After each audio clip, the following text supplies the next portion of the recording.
మా గొల్ల కుర్మలు ఎంత ప్రేమగా ఉంటారో తెలంగాణ కాదు దేశం మొత్తం తెలుసు. వాళ్ళను బోలాశంకర్లు అంటారు. వాళ్ళ ప్రేమను పొందని సామాజిక వర్గం ఉండదు. పిచ్చి సన్నాసులారా రౌడీగా క్రియేట్ చేస్తుంది. నవీన్ యాదవ్ యొక్క ట్రాక్ తీసుకోండి. స్టూడెంట్ నుంచి మొదలు పెడితే ఒక మంచి కుర్రాన్ని మేము ఇలా జూబ్లీహిల్స్ ప్రజలకు లేకపోతే హైదరాబాద్లో కొత్త లీడర్షిప్ని ఎవాల్వ్ చేయడానికి ముఖ్యమంత్రి గారు చేస్తే ప్రతి దగ్గర తనను డిమోరల్ చేయడానికి బీసీలు అంటే అంత చులకన కేటీఆర్కు. దానికి ఉదాహరణ కూడా చెప్పినాం.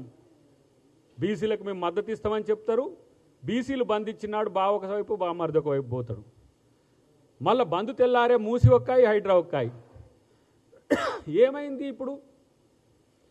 హైడ్రాలో మీరు దొంగతనంగా మీ అనుయాయులకు నీ మిత్రులకు చెరువు శిఖాలు విస్తృతంగా చెరువుల ప్రాంతంలో వేల కోట్ల రూపాయల భూములు అసైన్ చేసినావు నువ్వు మున్సిపల్ మినిస్టర్గా ఉన్నప్పుడు. అవన్నిటిని గుంజుకోవడానికి హైడ్రా వస్తే ఈ కోపం పేదల మీద జరుగుతున్నది, ఈ హైడ్రా బుల్డోజరు ఇక్కడ తిరుగుతున్నది అని చెప్పేసి జూబ్లీహిల్స్ ప్రాంతంలో ఆ బోరబండ ప్రాంతంలో జరిగిన 1-2 ఇండ్లకు సంబంధించిన దగ్గరికి పోయి హైదరాబాదులతో అవతల వాళ్ళని అందరూ పిలుచుకొచ్చి ఆడ మీటింగ్ పెడితే ఇలా మూసి పునరుజ్జీవం అంటే హైదరాబాద్ ప్రజలు బస్తీ ప్రజలు మూసి కంపుతోని అట్నే బతకాలే. నల్గొండ జిల్లాకు సంబంధించి ఉమ్మడి నల్గొండ జిల్లాలో మేమందరం కూడా ఇదే మురికితోని మేము కొనసాగాలి. మూసి పునరుజ్జీవం చేస్తా అంటే మీరు మాత్రం 6 మీటింగ్లు పెట్టిండి. మినిట్స్ తయారు చేసుకున్నారు ఏమేం చేయాలని. అప్పుడు 8,000 ఇండ్లు ఉండే, ఇప్పుడు 11,000 ఇండ్లు కొత్తగా అంటే ఒక 3,000 ఇండ్లు పెరిగినాయి. వాళ్ళకు పునరావాసం కల్పించి ఒక 10,000 కోట్లతో మేము ప్యాకేజ్ ఇస్తాం 6 పాలసీలు అంటే మొత్తం మూసి పునరుజ్జీవం అంతా హైదరాబాద్లో ఉండే పేదోళ్ళ ఇండ్ల గుడిసెలు గుడిస్తానికి అన్నట్టు క్రియేట్ చేస్తారు. హైడ్రాలో ఇలా తీసుకున్న భూముల విలువ ఒకసారి చూసుకోపోయి హైడ్రా పోలీస్ స్టేషన్కి పోయి రంగనాథ్ గారి దగ్గరికి పోయి కనుక్కో. పోతున్న 100 ఇండ్లైనా 200 ఇండ్లైనా వాళ్ళకు అంతకంటే ఎక్కువ పునరావాసం కల్పించే బాధ్యత ప్రభుత్వం తీసుకుంటుంది. మీలాగా ఇష్టం వచ్చినట్టుగా ఒకసారి ఆర్డర్ వస్తే కొట్టేసుడే ప్రభుత్వం చెప్పదండి. కేసీఆర్ యొక్క కామెంట్స్ అసెంబ్లీలో ఎక్కడ పడితే అక్కడ ఇల్లు కట్టుకుంటూ ఉంచుతారా, తీసేస్తుంది ప్రభుత్వం అని చెప్పి నువ్వన్న స్టేట్మెంట్స్ కూడా ఉన్నాయి. కానీ మేము అట్లా చేసినామా? వాళ్ళ దగ్గరికి పోయి బతిలాడి ఇండ్లకు కొన్ని ఇండ్లకు తరలిస్తే వాళ్ళ దగ్గరికి పోయి బుల్డోజర్ వస్తుంది, రేవంత్ రెడ్డి వస్తే బుల్డోజర్ వస్తుంది అని చెప్పేసి వాళ్ళు ఎవరో యువకులు వాళ్ళంతా కలిసి ఆ బుల్డోజర్ వచ్చి కారుని బిక్కపోయేది తెలిసిందిగా ఈయనకు బాధ అయిపోతున్నది. దానికి కాంగ్రెస్ పార్టీ జెండాని ఏమైనా గాడిద మీద ఊరేగించినవా?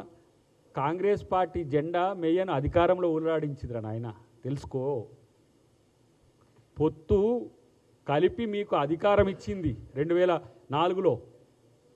2009లో ఇచ్చిన మాట కట్టుబడి తెలంగాణ ఇస్తే 2014 తర్వాత మీరు గెలిచి కాంగ్రెస్ పార్టీని పూర్తిగా సర్వనాశనం చేయడానికి కుట్రలు చేస్తే తెలంగాణ ప్రజలు కదా మళ్ళీ ఇలా తెలంగాణ ఇచ్చిన తల్లికి మేము ఇలా తెలంగాణలో అధికారం ఇస్తామని చెప్పి కదా తెలంగాణ ప్రజలు ఇలా రేవంత్ రెడ్డి గారి రూపంలో వచ్చిన నాయకత్వాన్ని ఇలా ముఖ్యమంత్రి చేసింది.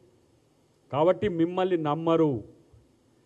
కేసీఆర్ ఫ్యామిలీని తెలంగాణ ప్రజలు నమ్మరు. లక్షల కోట్లు దోచుకొని లక్షల కోట్ల అప్పులు చేసి ప్రతి డిమాండ్ నేను అన్నా మొన్న ఒక దగ్గర మిత్రునితో, అరే మీరు ఆటో వాళ్ళకు నష్టం జరిగింది బస్సులు రాబట్టి అని అంటున్నారు కదా, మరి ఉచిత బస్సు మహిళలకు ఇవ్వడం మేము వ్యతిరేకిస్తున్నామని మీ పార్టీ తీర్మానం చేయండి.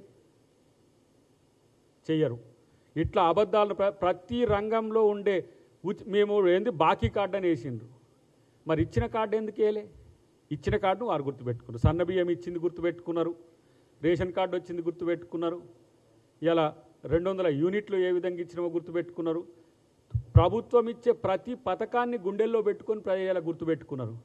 అక్కడ పోయి రిగ్గింగ్ చేసిండ్రు, దౌర్జన్యం. అరే మీకు నిజంగా దౌర్జన్యం రిగ్గింగ్ చేసిండ్రు అంటే 3 గంటలకో 2 గంటలకో చెప్తే నమ్ముతారు.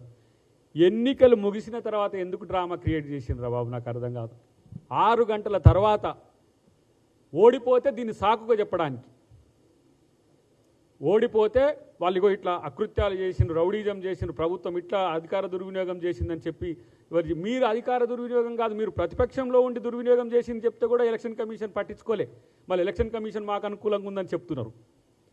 మేమే కదా ఎలక్షన్ కమిషన్కు ఏ అంశాల్లో మీరు ఎట్లా అకృత్యాలు చేసింది ప్రతిరోజు నేను వెంకట్ కలిసి తర్వాత మిగతా మిత్రులు మా రామ్మోహన్ వీళ్ళందరూ కలిసి మేము ఎలక్షన్ కమిషన్కి రిటర్నింగ్ ఆఫీసర్కి ఇచ్చింది